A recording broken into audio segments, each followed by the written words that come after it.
Hello everyone, and thank you for joining our webinar today on creating artistic portraits in PaintShop Pro. I'm joined by PaintShop Professional Jann Paxton, who will demonstrate not only the basics of creating artistic portraits, but also fun tips and creative touches to turn an average photo or selfie into unique pieces of artwork. Jann has been working in a variety of art fields for over 3 decades, including men's fashion design, theater, dance, singing and songwriting, and painting and visual art. He's been using PaintShop Pro for several years now and has developed a strong working knowledge and a true passion for the program. Before we begin, I wanted to let everyone know this webinar will be recorded. Tomorrow you'll receive a follow-up email that will include a link to watch the recording as you please. So if you missed any part of it or would like to replay the presentation at any point, you'll be able to do so with the recording tomorrow. Well, that takes care of everything from me. Now I'll go ahead and pass it over to Jann. Over to you, Jann. Okay, thank you, Carly.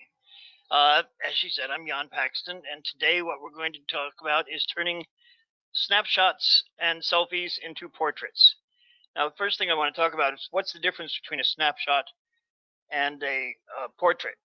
Well, a snapshot captures a moment in time, an exact moment in time, whereas a portrait captures a feeling, and it is one that is created. It is artificial, it's posed. That's not to say it's not beautiful, because it is. It's just the hand of the painter has a lot more to do with it. Actually, it has everything to do with it. So for those of you who have painters' egos, portraits are the way to go. I'm going to show you really quickly the difference between a portrait. This is a black and white of Virginia Woolf, the author, and that's a portrait, all done in PaintShop Pro. Just one of the first portraits that I did that I actually sold. I sold that to a book dealer who used it in one of their book covers on Virginia Woolf. But let me see what else we have here. Make sure I don't delete it. This is done from there's a very famous photo of Sophia Loren looking at Marilyn Monroe, whose cleavage is lower than hers, and giving her the dirty eyeball. I took this part of her face and then made a graphic portrait out of this. It's really simple. Anybody can do this. Even the frame, it's all readily available in PaintShop Pro. This is a snapshot of a bandmate and friend of mine named Randy Jordan. I think this is his elementary school graduation picture. You can see it's as for using for anything, it's almost useless. It's very degraded, it's all blurred, it's messed up. And that is typical of a snapshot. You'll see smiling broadly, which is one of my pet peeves. People should keep their mouths closed when doing a portrait. It's a formal event. It's a once in a lifetime thing. It's it's a rite of passage almost. It should be elegant. It shouldn't you shouldn't be doing a peace sign over your head or anything silly like that. You should wear something nice, but or if it's not nice, it should be suitably not nice, like in a Van Gogh painting. But anyway, from that we do this. You can see the difference. We've pulled it out, we've closed his mouth, we've made his eyebrows a little more emotional, we've made the smile just a little more subtle and mysterious. We've simplified the shirt, and we've given it a watercolor background. If you look, you'll see this is a lot like a watercolor. And we're going to be done using a filter that does most of the work for you. But let's see what else we have here. And then my favorite that we're going to look at today, how to do, is this is a picture of my nephew Ethan and his cousin Megan on their joint birthday party. They're my little angels. And from that we can do, whoops, not balloons, not Virginia Woolf. Let me go back here, find what we can do with this. We can do this. So we're gonna probably start with this one today to show some of our tools and how to use them. The first thing we're going to use is so let's go to this. This is one that I wanted to show you. Okay, you can see this is where we started. That's definitely a snapshot. You have all this extraneous business in the background. I almost never have that. I always get rid of all that. If it doesn't say something about the people, then it's not necessary. And I thought balloons say a lot more. You know, it says it's a party, you know, and it brightens things up. It makes it a lot, it's just a lot cleaner. And I colored the cupcakes to match the balloons. But that's what we're going to work on first. I'm going to start there. Okay, so let's grab the photo. I'm going to open this up. Now, the first thing we're going to want to do is we're going to want to see this, and we can't see it very well, so we'll go up into adjust, and we'll go down to brightness, contrast, and we'll go to the fill light clarity tool. That's the fill light clarity. It's a great tool because it brightens everything evenly. See that? Gorgeous work. It doesn't make it harsh and glaring. Like you did that, it gets really harsh because it increases the black tones and the white tones. Right there is good. So we'll click OK. We want to make it brighter.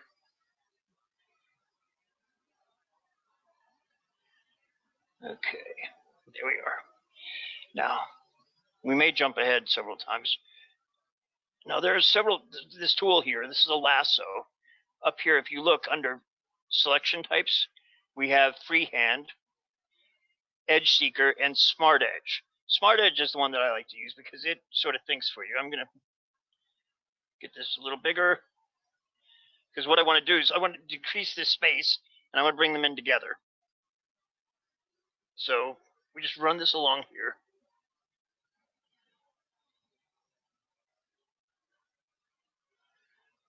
I need to check something real quick.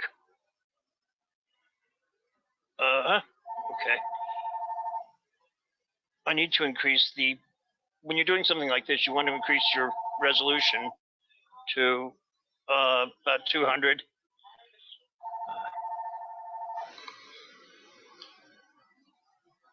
Sorry about that. So we're going to take our resolution to 200, and we're going to increase our size to about 20 inches on the height, and that's good.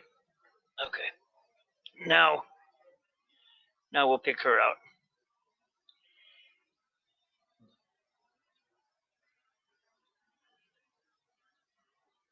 Don't worry about being too exact. It's not important.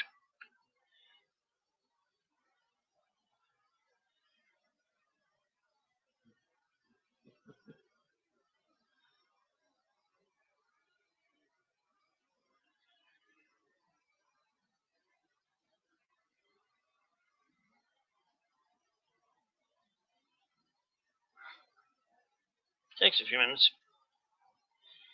Okay, and just for speed, you see how that tool works? Now, just to get this done today, or sometime close today, I'm going to go over and grab the freehand one, because that's faster. And I'm going to grab this, and I'm going to grab the tray.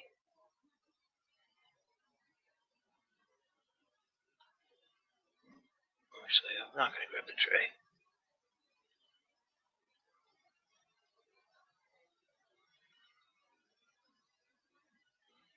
Okay. Interesting thing is if you want to stop in the middle, you just stop and it'll close the lasso up, and you can go and grab where you were and start again. Okay.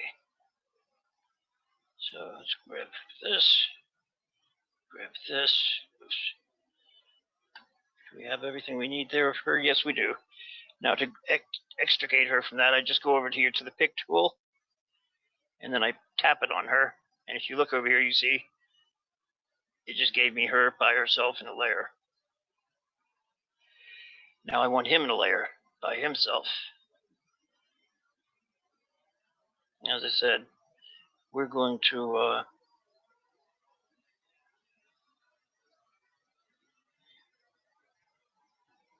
normally I would do this using the Smart Tool, but for now I don't need that. Oops.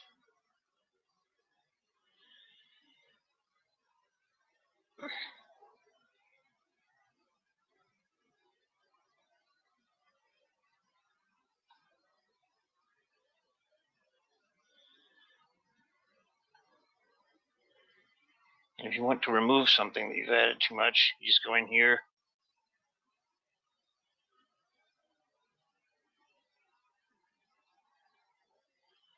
And go back to add.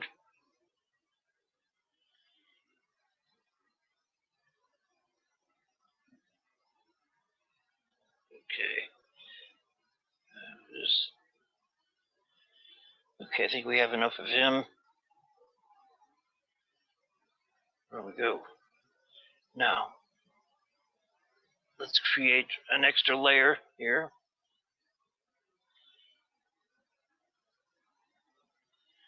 Which we'll bring down as a background.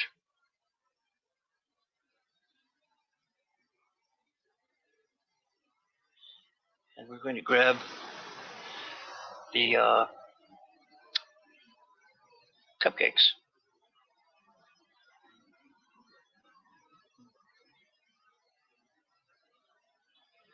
Now, none of these techniques that I'm doing right now, I would probably, like as I said, I would use the Smart Tool and I would do a lot slower, but I do want to get done with this. In a minute, I'm going to switch over to a completed, like a Julia Child's version that I'm further along in. So let's bring this. Now, what is on top here is what will be on top here. And that's what we want this to be our top layer because that's going to hide. I'm going to grab her. The fact that I've now slid her over here next to him. And I want him in front of her, I think. No, I don't. Her in front. What did I want? I wanted his arm. So let's make her invisible for a minute. Now let's grab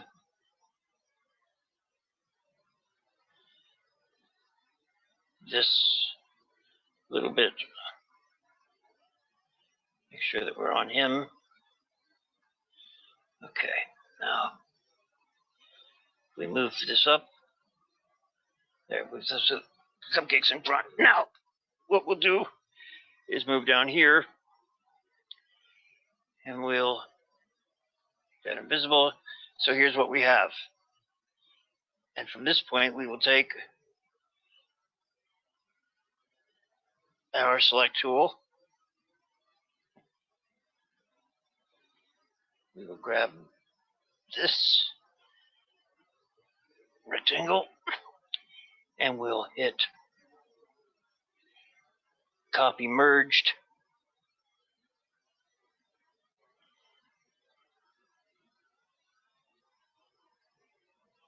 And paste a new image. And that's what we're going to work on right here. Okay, this I'm going to just take and set it aside. We don't need it for now. So we would go in, at this point, we'd probably go in here and clean off all these little bits. You see here, and here, and here. We don't need them. And we would add some shadow here. And erase some things, other things that we don't really want. I'll just do a couple of them. We don't want that, so we go up here, clear that out.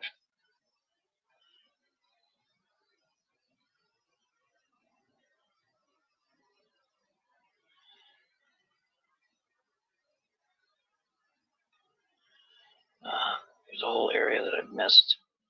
So let's go to our select tools. Smart edge. This is where the smart edge comes in handy. It's when you're doing tight. See this? It grabs right along the edge. Even this is, oops.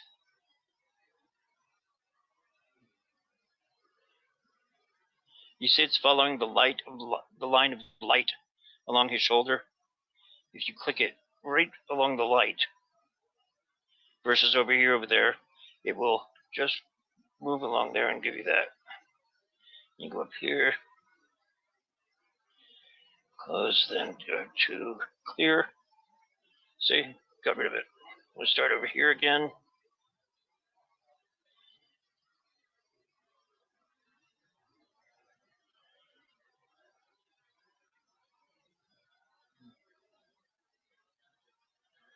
I don't know if anybody here today tries to make a business of doing these things, but people love to buy pictures of their children, and they're fun to do. They keep you in good spirits.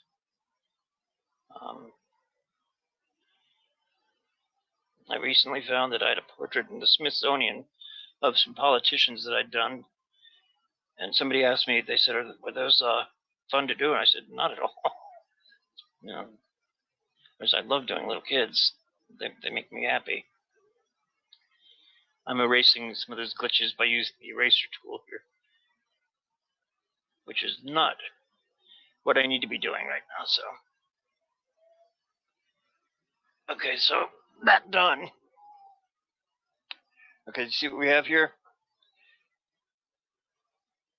Okay. There we go. We need a cupcake here. Oh, we didn't grab those in the right way. What did we miss there? We're supposed to have a whole tray of cupcakes in front. I'm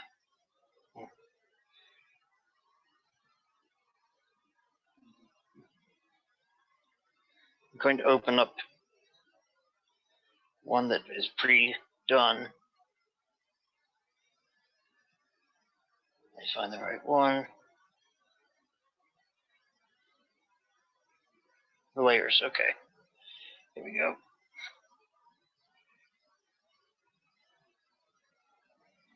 Let's give it a second to open. I can close out of these that I rushed through.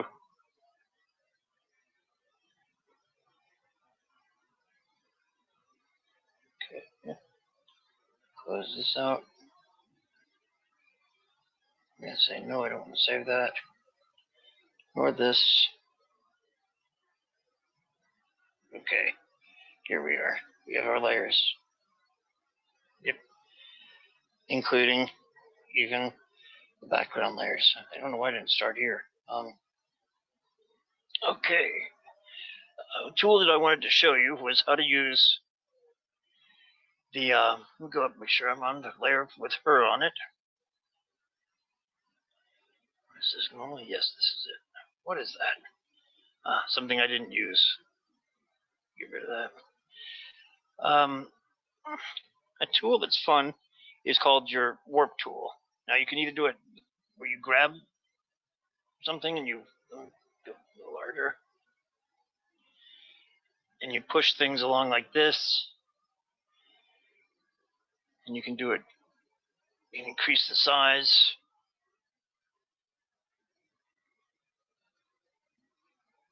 Let's get rid of all that. But what that's good for is, let's say, make it a little smaller.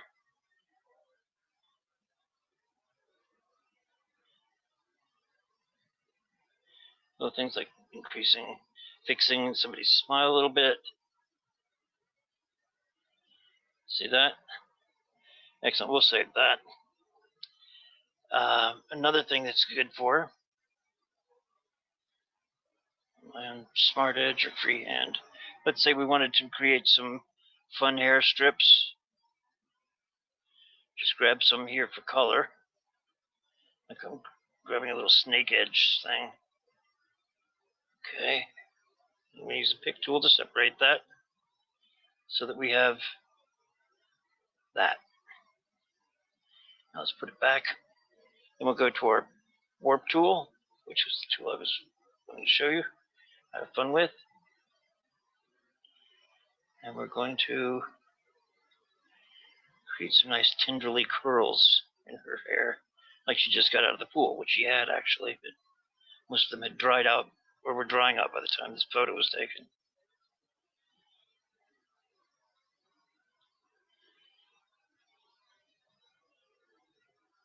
We have to hit save on that.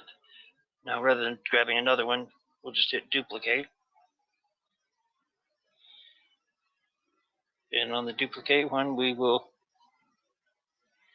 increase the size of our curls. You can drag stuff with this too.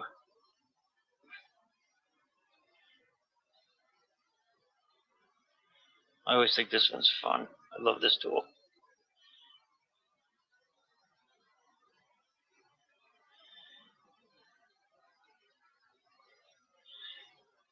You know, it will, your softness, your hardness, let me show you what that does. If you go really soft down here, it gives you soft rounded edge. Where you go up in here and you choose to increase the hardness. Whoops, that was the size. Let me go over here to your hardness. You'll see that it gives you real sharp edges. Grabs the whole thing. Go back.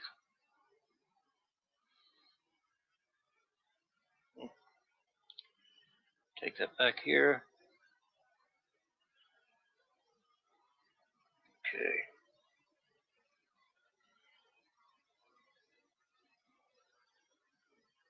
Okay. Let me hit save for this. And while this is saving, I'm gonna grab something real quick. Whoops. Did that save? Saved. I will be right back in 1 second.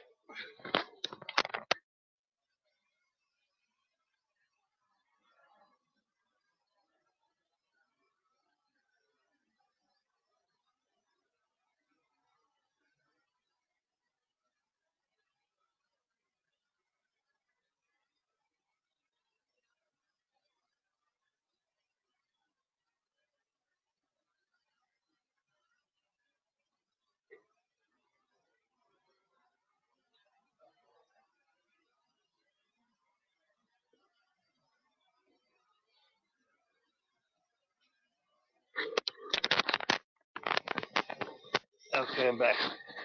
I had a microphone that was sliding off my head, and I had to find the grips things that keep it from falling down. Okay, so that's how we use our warp tool. By the way, the warp tool also has a mesh, but we're not going to use that today. I'll show you really quickly. Grab it by going here, and that'll give you a mesh. You go down to a different layer, and you can approach things that way.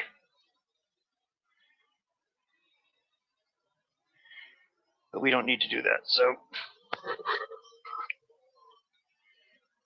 let me get rid of the mesh tool.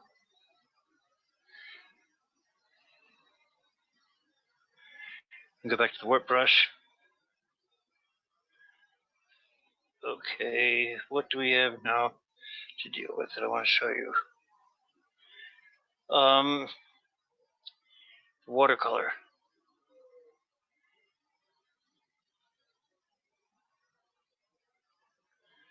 Let me see what I have here.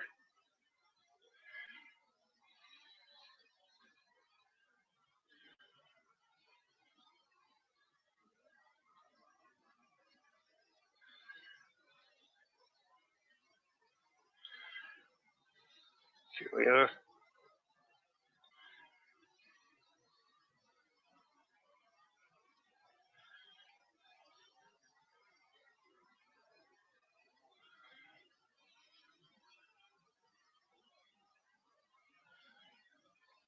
Oh, there we are. Okay.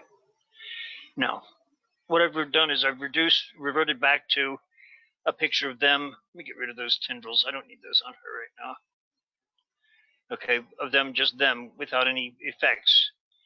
That's still a snapshot. So what I want to do to this, let me make sure I'm on that layer, okay, is I want to show you the watercolor thing. That is right up here. If you go up, these are your scripts. We can just hit script watercolor on that.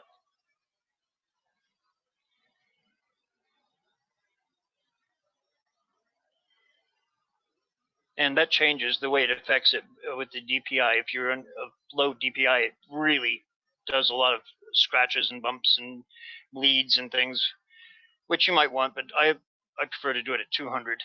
That gives it a nice texture, like you actually have done this on a watercolor paper, which is what we're doing today. We're going to create sort of watercolor paintings out of these.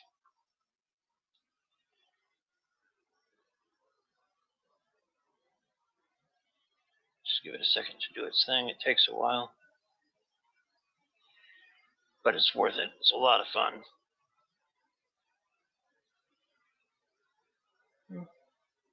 Still working. I'll grab coffee while this is happening. Very good. Sorry about taking so long. And it's sort of, my computer's frozen while this is doing its thing, so I can't really show you anything else. I can just talk, which I hate doing. Ugh.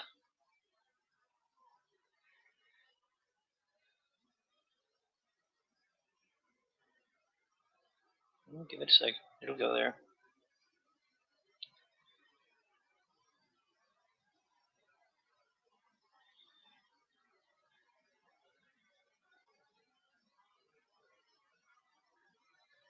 Almost there.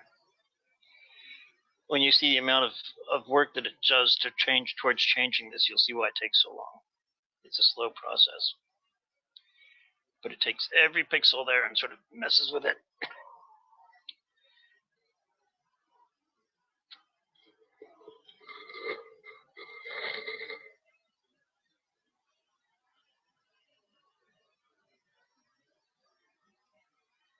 If I were working in 100 DPI or 72 DPI, I would go through this really fast, but I'm up to 200, which is not the highest I would do, but it's higher than. Okay, there we go. Now you can see what it has done. It's given it sort of a texture like it's a watercolor painting. You see that? Now, something fun to do at this step is once you have it, by the way, you want to get rid of any of these things, these dark areas like here and here.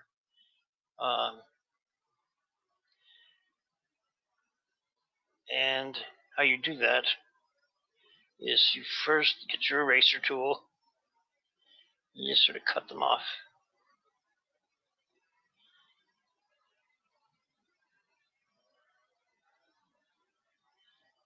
Right along there.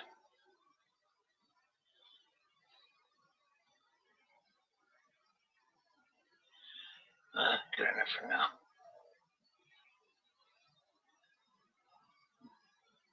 Okay, now this is called your smudge tool. Now the reason we're smudging the edges is because we want to make it, soften it and blend it as though it's part of the background. There are also some wonderful things we can do here. Yeah, like if you want to increase your eyebrows, the bushiness of eyebrows. And the interesting thing about this tool is if you want to drag paint, you right click. And if you left click, it just pulls little bits of the paint along. So it's a wonderful tool for smudging things.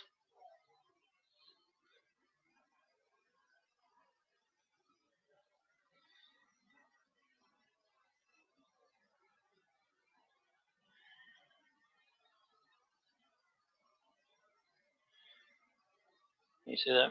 Okay. The tool that I like to use also is just straight across with this.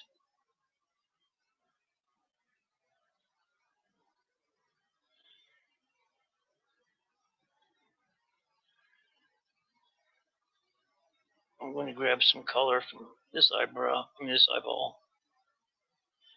Grab a paintbrush.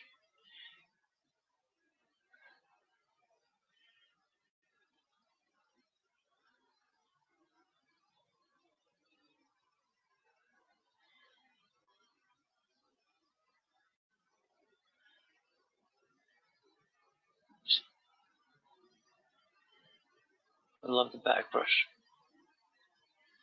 Okay. Something to be think about, you don't have to get it exact because it's supposed to be representing a watercolor. Some of these little blurbs and dots, these are not bad things because you will take your brush, your smudge brush, and you will smudge them out, which then starts looking more like a watercolor. Let's see, where are we? A nice way to finish your ends, by the way, is to grab this again, done with your smudge brush.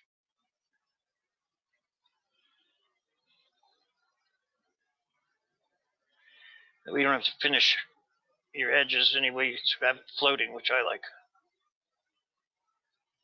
Makes it like a vignette, and have it floating. Now, for backgrounds, this background's already done. Let me show you what it's comprised. And a tool for, where are we? We're on this tool right here, this layer. Let's say we want some shadow on the background. We're going to go up into Effects, grab Drop Shadow. We want to pull it way over here. We want lots of fuzzed out, and put it on its own layer. Reason being, we're then going to take our smudge brush again, increase the size of it. We're going to pull it out a little bit. Just smudge it. And over here, we don't really need it. Down here, because we want this to go away a little bit anyway.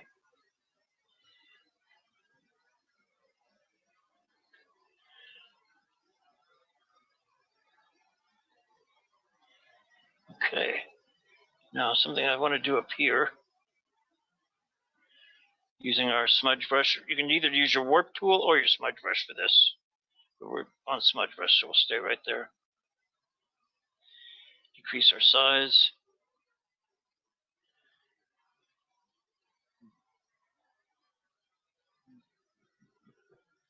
Okay. By the way, if your opacity has to do with how much smudging it does. Oops, I'm on.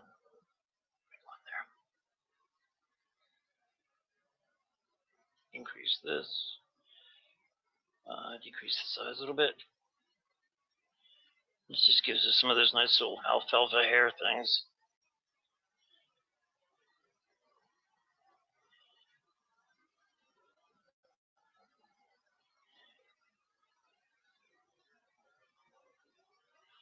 Not for her. But she would look good with a tendril or two coming down. You can do it with the smudge brush. Well, if you grabbed a lighter piece. But my favorite way is still to grab a bit of the, make a tendril of hair and then play with it with the warp brush. What else do we have to do in this? Background. Now, the background I've used on here is just simple. I've grabbed some watercolor balloons.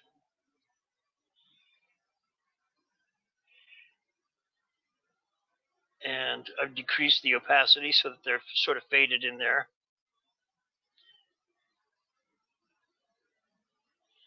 About to this amount.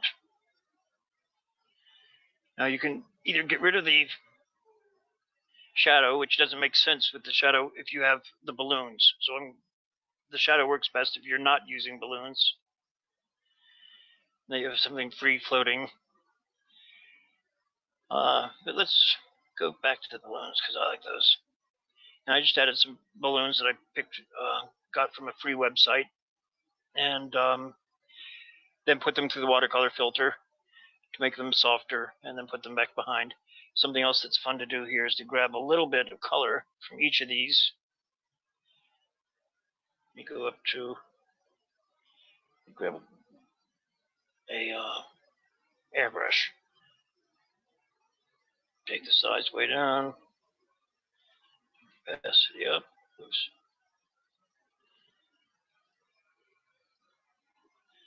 And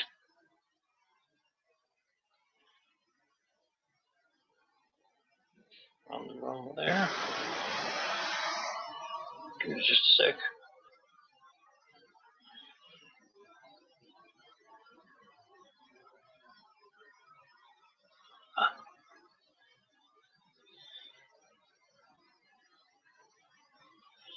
So it's fun to grab a little bit of color from each of the balloons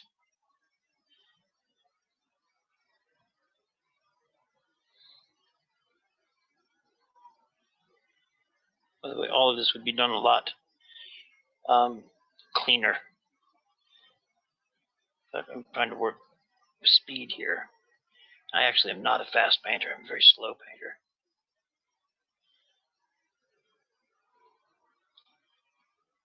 Let's see, what other color? Let's grab some of this purple. And with the purple, we'll put that right here. Shed some yellow. Orange is close enough.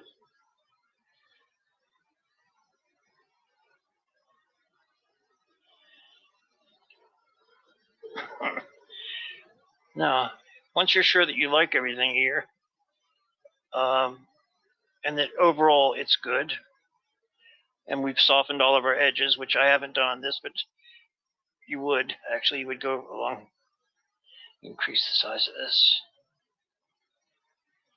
and you would just soften all of these edges. Oops.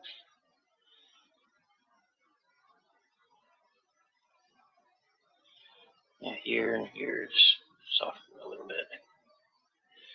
Okay, once that is done, we would then copy merged the entire picture.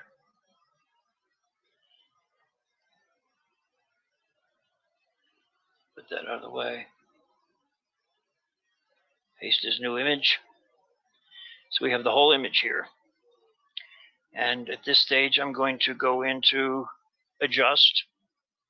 I'm going to equalize it a little bit by going into highlight mid tones here. First, let's put it to default. Okay, I'd like to increase a little bit of shadows and a little bit more separation, a little higher on the white ends. That's good. And then what I'm going to do now is create a frame for it. And that you'll find in images. Now, a lot of these picture frames I have from my PaintShop Pro number 6. And you can transfer these. You can get them also, just go online, and most people will have these. Corel has them. You can get them in packs. People will share them. So you can have a lot more frames. I have lots of frames, but it's easy to add them in. It doesn't cost anything. It just takes a little bit of patience in figuring out how to do it. Let's see. We're going to use a painted edge. I think this is the one that I'm fond of. Or is this? It's this one. I like this because it looks like you've matted the piece, which saves you money in the printing. I like this. And then it's very good here too. Be good. Colors, my text tool, and just to make it look really professional, I will write Ethan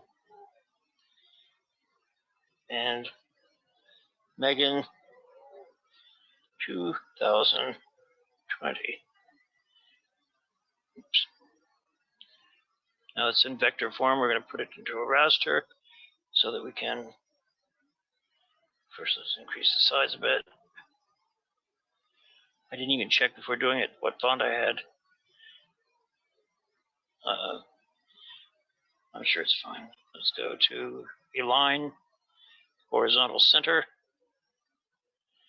There we go. And go to View, Full Screen, Preview. And we've taken a snapshot and turned it into a portrait. Or that's one way. Get out of this. I want to show you a couple of the other frames. Let's go backwards.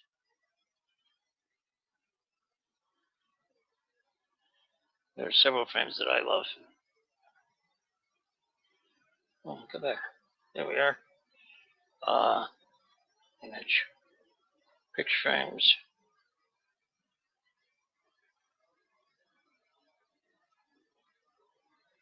This one's fun, especially for children. I like it because it kind of looks like balloons. And these, by the way, can be changed, these frames.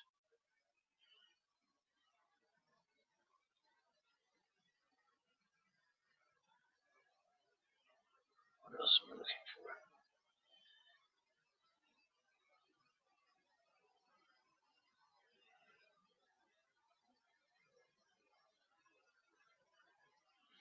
If you go up into warp, oops, let me go forward. I forget sometimes that I'm talking to people, so just reach through the phone and say, hey, I'm out here, tell me what you're doing. What I wanted to show you is that you can, if I wanted to turn these into balloons with our warp brush, I can do that. I can change the frame. Let's see, there's something behind there though. Isn't that neat? You see how, and you can cancel it up here. There you go. But let's see what else we have. Back on that. Go over here.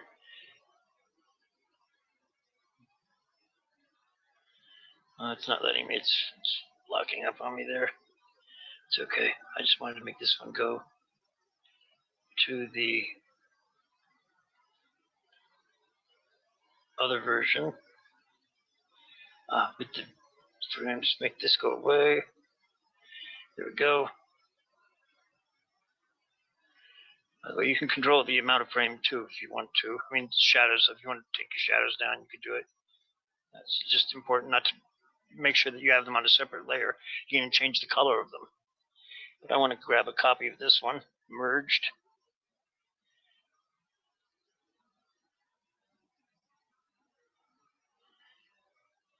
Sometimes if you're creating a portrait, it's never going to be printed. It's going to be something that's seen online, but you still might want a frame for it. So that's why these are really great, but they also print well. And before doing this, what we're going to do is we're going to go in here to Effects and Textures. Go down to Textures, and we're going to add a texture to this. I've done a canvas texture. The intensity, I'm going to take it down just a tad. Okay.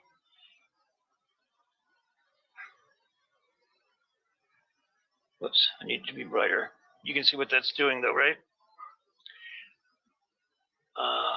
Get back.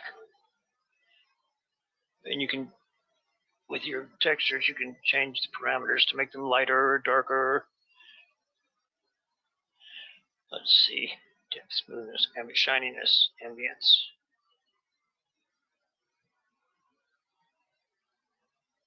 Just takes a second. There we go. Oh, that's a lot.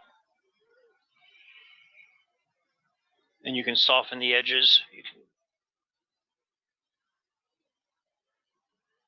Okay. Let's see what we have here now. Very good.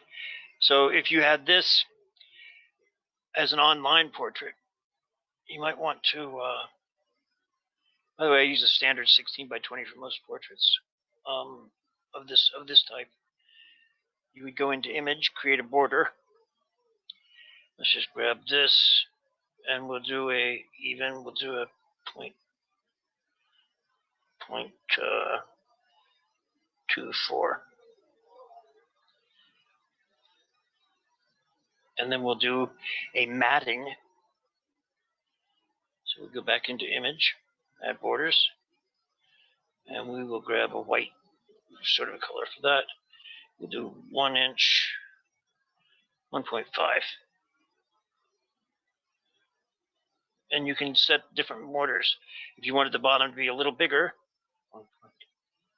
which is often done, especially if you're going to be writing something on the bottom. And then you just go back in one last time, borders, go to here.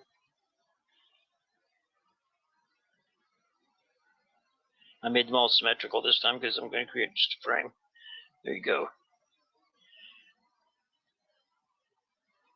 And there you have a picture that's perfectly suitable for hanging in a hallway somewhere, putting on an office desk. You know, nothing wrong with that. That works just fine. Or even putting in the children's room. Although I think for children's room, they would probably like balloons as a background. So that's what we have to show for today. Is Carly there? No? Okay, I'll keep talking. Yeah. No, yes, I'm here. Thanks so much, Jan. That was an excellent presentation. And thanks so much to everybody here who joined the webinar. Just a reminder for everyone to keep an eye out for a follow-up email you'll receive tomorrow, and that will include a link to rewatch this recording at your own convenience. Okay, thanks very much, everyone, and have a great day. Hey, Carly? Yes. Oh, is it just us now? No, I'm going to close out the webinar. Okay, will you call me? Sure. Okay, thank you.